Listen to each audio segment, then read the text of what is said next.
Hello.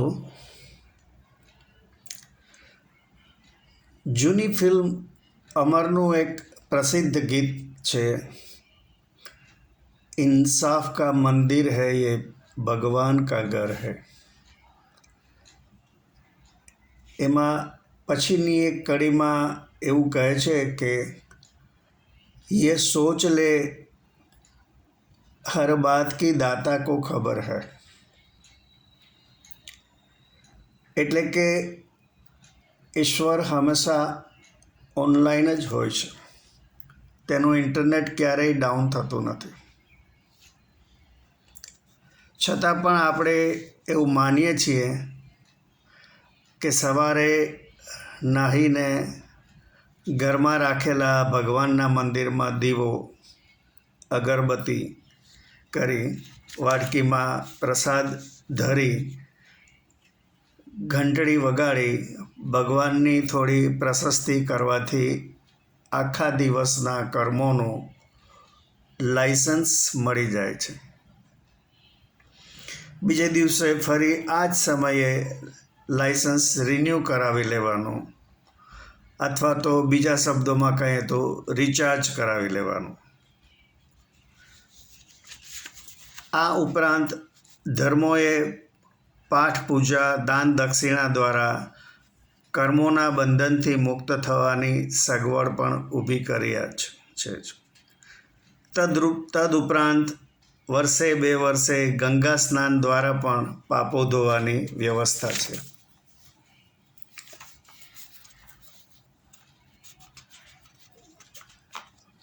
હું જે કંઈ બોલીશ એ જૂઠ જ બોલીશ અને જૂઠ સિવાય કશું જ નહીં બોલું, એવા જેણે શપથ લીધા હોય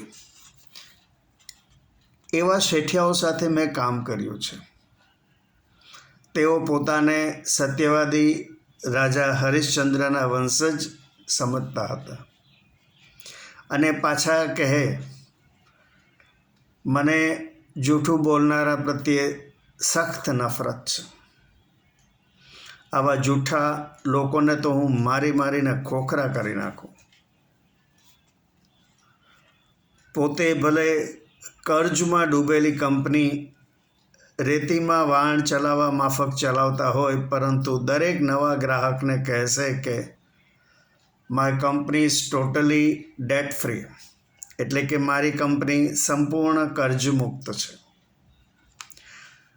આવા શેઠિયાઓ વર્ષમાં એકાદ વખત કોઈ પ્રસિદ્ધ મંદિરમાં થોડી મોટી રકમ દાનમાં આપી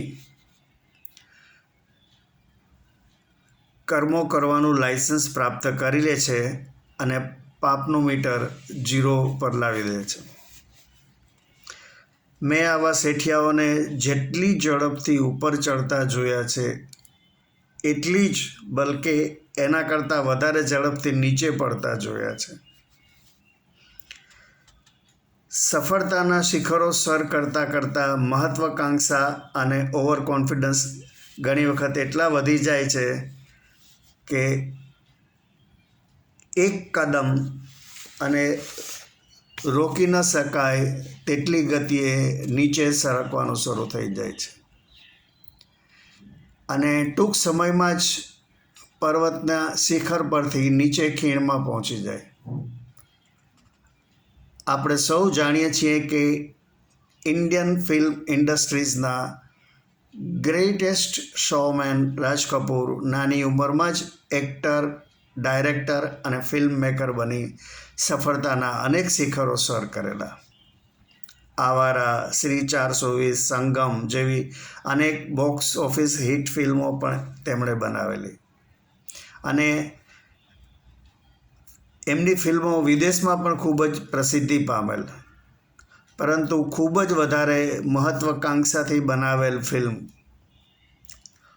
મેરા નામ જોકર બાદ ચેમ્બૂરમાં તેમનો આરકે સ્ટુડિયો વેચી દેવો પડ્યો અને તેની સામે જેને આપણે દાદા મુનિ કહીએ છીએ તે અશોક કુમાર, તેમણે માત્ર એક્ટિંગમાં જ કોન્સન્ટ્રેશન રાખ્યું અને તેમની ફિલ્મની કારકિર્દી રાજ કપૂરના જીવન જેટલી હતી.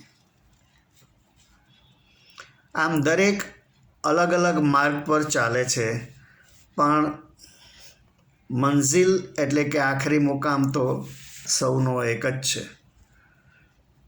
ત્યાં કોઈ નાત જાતના, અમીર ગરીબ, જ્ઞાની અજ્ઞાની, સત્તાધીશ કે એવા કોઈ ભેદભાવ હોતા નથી. બધા જ સરખા. પોતાની પુત્રી માટે મૂર્તિઓ જોવા નીકળેલા એક વડીલે કોઈને કહેતા હતા કે સામાવાળા બિલકુલ આપણા જેવા જ છે. ત્યારે પેલા ભાઈથી પૂછાઈ ગયું, તોય તમે સંબંધ બાંધ્યો? દરેક મા બાપ જીવનમાં પોતે કરેલા સંઘર્ષની વાતોથી પોતાના સંતાનોને પ્રભાવિત કરતા હોય છે, પરંતુ પોતે કરેલી ભૂલો અને મૂર્ખાઈઓની વાત ક્યારેય ન કરે.